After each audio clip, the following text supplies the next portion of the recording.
because this is why they don't have me on CNN that often. They were talking about Caitlyn Jenner. And the question of the day was why Caitlyn Jenner should or should not receive the ESPN Courage Award. Because, as we all know, the courage to have a boob job, make millions of dollars off of it, have a mental illness that's exploited by television cameras is exactly the same as the courage it took for men to get off boats at the beaches of Normandy on D-Day. I mean, courage is courage, guys. So they had me on this. They had me on this show, and they decided that they were going to seat me directly next to a transgender woman, meaning a man who is delusional and thinks he's a woman. And so I'm sitting next to this dude whose name is Zoe Tur. His former name is Bob Tur. And he's sitting next to me, and this topic comes up. And what I said, they were going around discussing whether or not Caitlyn Jenner was courageous or not courageous. And finally, I just said, I don't understand why we're all humoring mass delusion.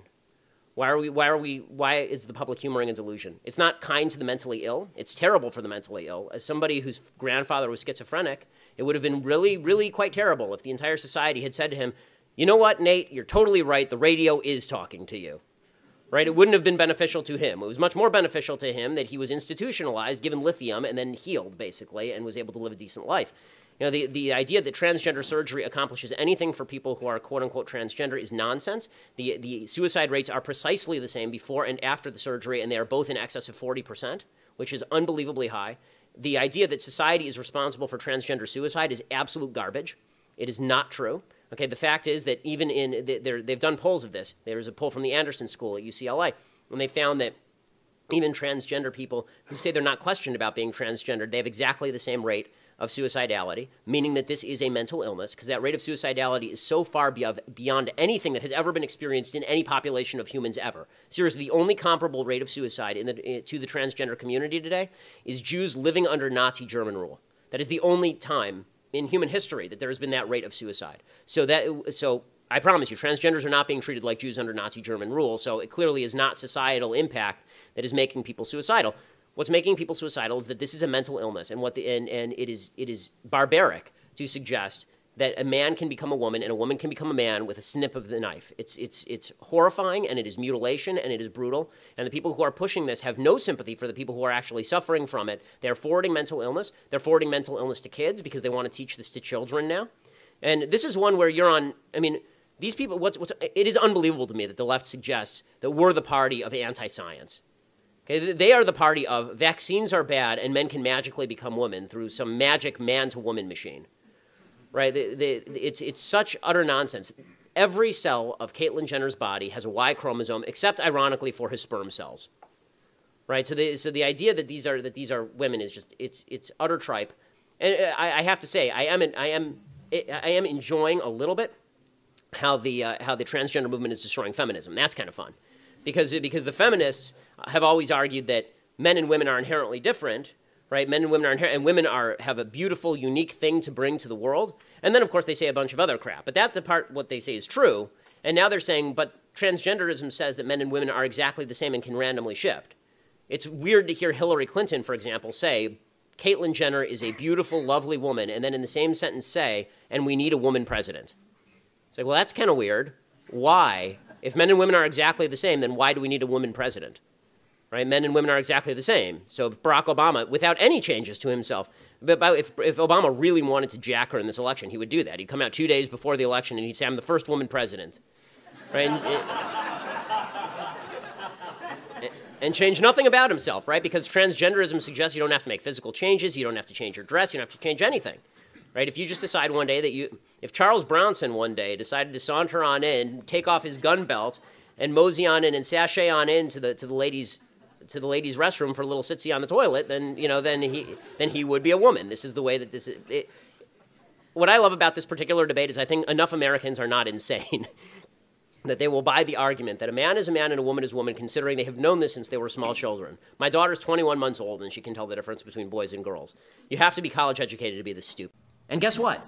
Your brain, there's no such thing as a female brain existing in a male body. It just doesn't work that way. That's not how biology works. There's nothing more unscientific than this notion of magical transgender fluidity. It just doesn't, it's absolute BS in every possible way. Well, the federal government has now decided in this particular case that the high school violated the student's rights. The student, who was identified as a girl for a number of years, filed a complaint with the Office for Civil Rights in late 2013 after she, I love the media, after she was denied unrestricted access to the girls' locker rooms. First of all, full biological boy, complete with twig and berries, okay? Everything's there.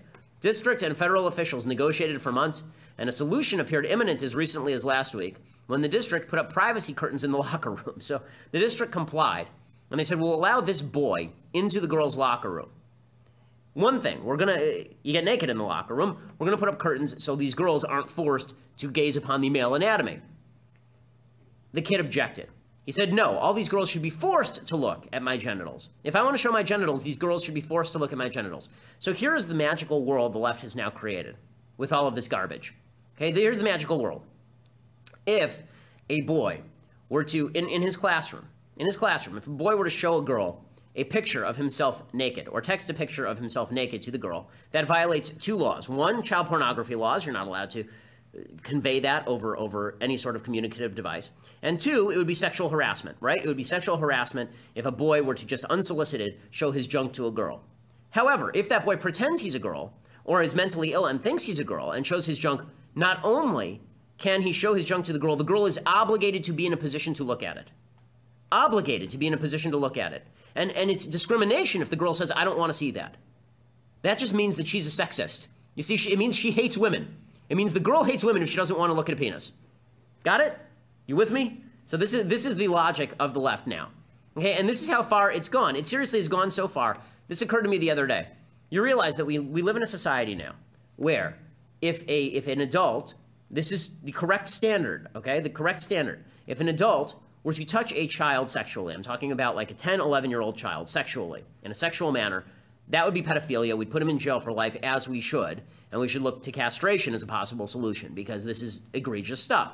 However, and why? Why? Because even if the kid says they consent. Why? Because children are not capable of consent, right? This is the basis of all pedophilia law. However, if that 10 or 11-year-old says, I am a girl, and that 10 or 11-year-old happens to be a biological boy, and you chop off that person's genitalia, or you give that person hormone treatment to shrivel their genitalia and prevent hormonal development, then you're a hero. So in other words, if you're a doctor and you touch a kid's privates without any sort of consent, in a sexual manner, you go to jail. If you touch a kid's privates, give that kid a shot to prevent the development of the privates, and then prepare that kid to have the privates chopped off, you're a hero.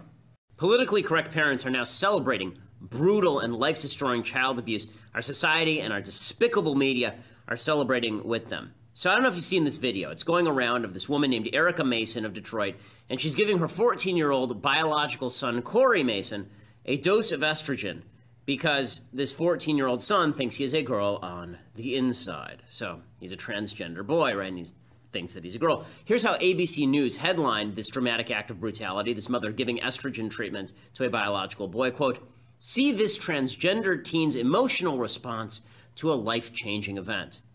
Here's what ABC News actually wrote. Quote, if Corey Mason's story is any proof, sometimes the biggest things really do come in the smallest packages. Last week, the transgender teen from Detroit received a life-changing gift inside a little pink and white box, her first dose of estrogen. And her emotional response, caught on camera by her mother, Erica Mason, has gone viral. Erica talked to ABC News about the hurdles faced by Corey, including exclusion and bullying at school. That forced Corey to be homeschooled. And then Corey's mother gave him hormone therapy to stop puberty. This is when he was like 11 years old. So an 11-year-old boy was given hormone therapy to stop puberty. We can't wait until he's 18 because, you see, then puberty would have kicked in. He'll look like a man. So we have to actually stop a boy from developing into a man in order so that we can make sure that the boy develops into a woman. This is all biological nonsense, but this is how society now views this crap. Corey went back to public school looking more like a girl, and then Erica lectures all of us on proper parenting technique. Quote, I want them to open their hearts and accept their children for who they are, not for what gender they do or do not identify with. Their hearts do not change because their outer appearance does. We all just want to be loved and accepted by others. That's all any transgender child wants, to be loved and accepted fully by their parents. Now, the idea behind this kind of garbage is that gender is completely a societal construct, and if you want to save your transgender child, all you have to do is tolerate and, of course, make sure that your kid has hormone therapy at 11 and transgender surgery at 15 or 16 years old. Here's what transgender kids actually need: proper therapy and treatment. But this is what happens when a society begins to accept the crap pseudoscience of transgenderism. Kids suffer, and they suffer at the hands of their parents. Corey is not going to be cured of maleness through prepubescent hormone treatments and therapy. Here's the stats, okay? Just 4.6% of Americans altogether attempt suicide. 41% of transgender people do.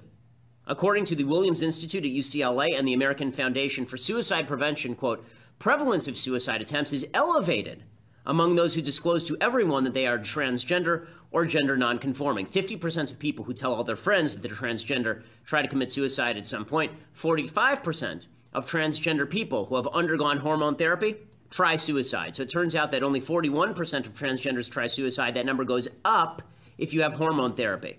The same is true for people who undergo any form of surgery. Actually, suicide rates are the lowest among transgender people who don't want any form of treatment. And as for this ridiculous notion that it's because society is mean that transgender people commit suicide, this too is garbage. It's nonsense. The reason that transgender people try to commit suicide is because they suffer from a horrible mental illness, and you have to feel horrible for them. Here's what the stats show. For transgender people who say they occasionally are identified as transgendered by others, in other words, they're walking around and somebody says, you're not really a woman, you're a dude, 41% have attempted suicide. And that's only for those who are operating occasionally.